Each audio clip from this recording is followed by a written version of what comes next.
Hey everyone, in this video we're going to look at how the HP 8570P Elitebook kind of performs in 2018. There hasn't been that many videos about this laptop in the last couple of years, so that's why I kind of think it's a popular notebook, and I think it's a good idea to try to update it for modern computing. So very briefly about the laptop itself. It's a third generation Core i5 or i7 processor. It's a 15-inch form factor. It's also an upgrade it's kind of like a refresh from the HP Elitebook 8470P, which has the Intel Sandy Bridge second generation processors. The display is a 1600 by 900 HD plus panel. It's a TN panel with a matte anti-glare finish. The chassis is an aluminum body. You'll see a lot of metal all over this laptop. Internally in this machine, there is 4 gigabytes of memory and a 7570M Radeon HD 7570 discrete GPU. So this is as far as the general specs go, and I'll go into this particular laptop in more detail. So we can start talking about what I like and dislike about this laptop. Well, one of the first things that I really like about this laptop is the design of the aesthetics of this laptop.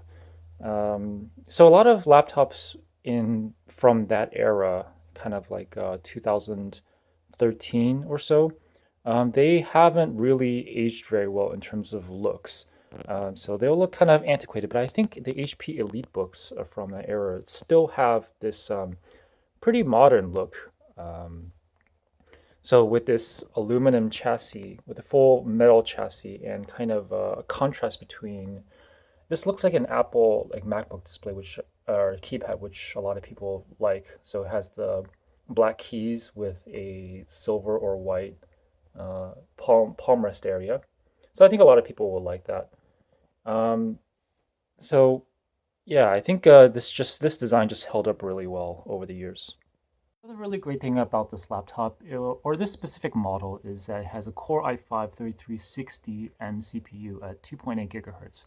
So even though this is maybe even a 5-year-old processor, this performs like a 7th generation ultra low voltage CPU, like the i5-7200U. So just because it is, 5 years old, it's still very competitive with modern CPUs as of today and runs Windows just perfectly. I think the display is also a really strong point for this laptop. The resolution, first of all, is an upgrade from standard HD, the 1366 by 768 display. So this is, again, a 1600 by 900 display. So the picture quality is going to be sharper than kind of like the low end 720p displays that you see out there. And even though this is a TN display, the um, the brightness and the viewing angles are pretty decent. So I also own a laptop with an IPS display, and for me, there's not a huge difference. You can still see a difference between IPS and this TN panel, but the difference isn't that big anymore as compared with a low-end panel. The discrete Radeon graphics card inside also means that you're not reliant on Intel's rather kind of crappy integrated graphics.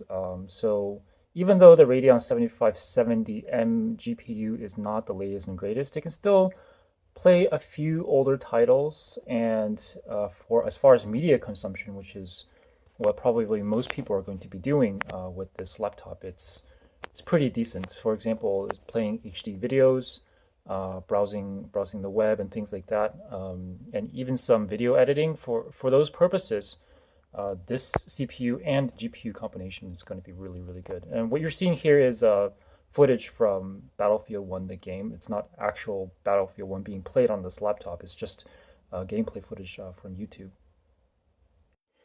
So as you can see, the top part of the laptop is also aluminum, full metal design. It's a very attractive design, and you can see like on this laptop in particular, there's a whole bunch of dents and marks already. So this particular laptop has been through a lot, and it has held up well, you know. So this aluminum body is just really tough, and it's pretty hard to, well, not pretty hard, but it's very resistant to damaging in terms of the internal components. So the toughness of these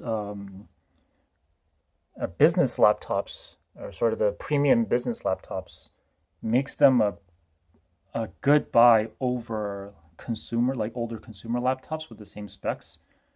Um, you know, you're gonna have to pay a premium for, you know, better build construction, but for some people, it's definitely going to be worth it.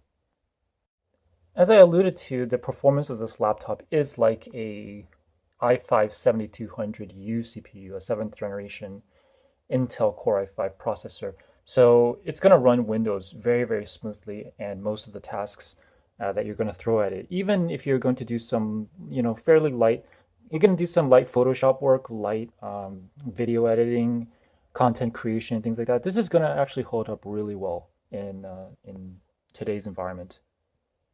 Like with a lot of other laptops, the internal components are fairly easy to service. All you need to do is to there. You see, there's two latches up here.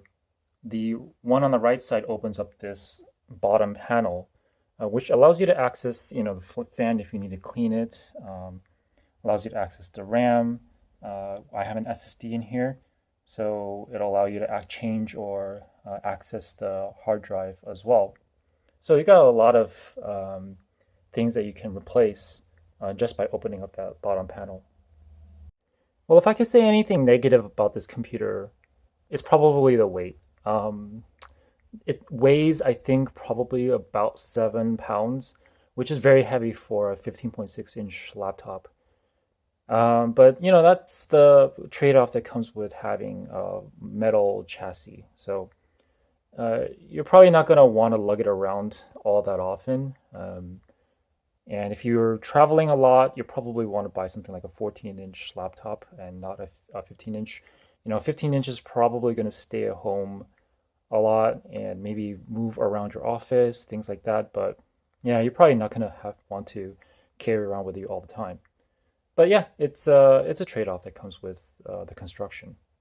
Well, anyway, guys, hope you enjoyed the video and you learned something about how this laptop performs and feels in 2018, well, the end of 2018. So if you have any comments, please leave them in the comment section below. Thanks.